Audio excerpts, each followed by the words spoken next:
Gagawa naman ako ngayon ng lumpiang Shanghai.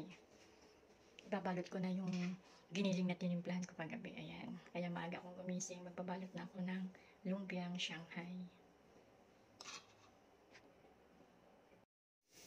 Cheesy lumpia.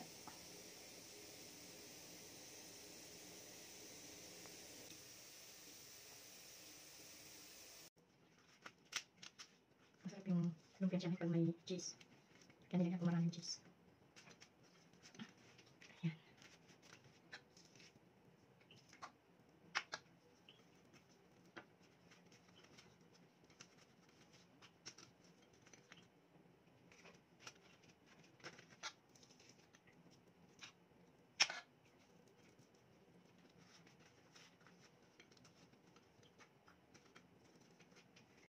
Ito na yung nabalot kong lumpiang Shanghai. Ayan.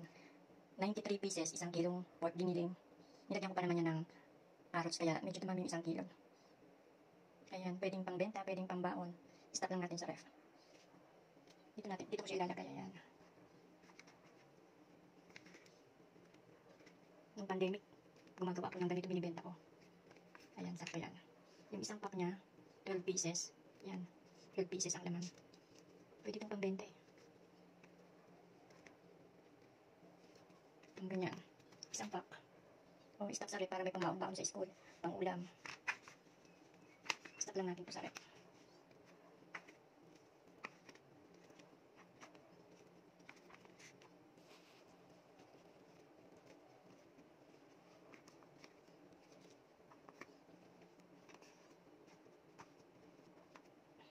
O, diba?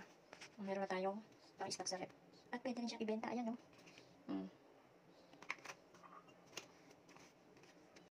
Yung pandemic kasi maraming hindi nakakalabas, kaya ako gumagawa ko ng ganito para ibenta ko nung nagdi-deliver ako.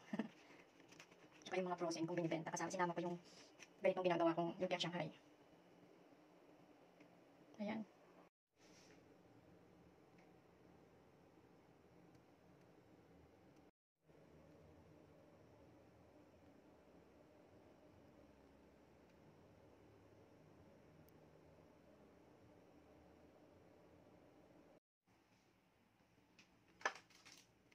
Tikman na natin.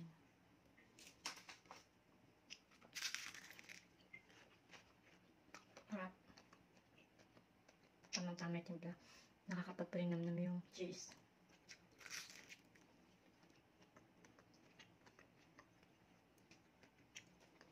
Thank you for watching my videos. God bless po. Happy Sunday.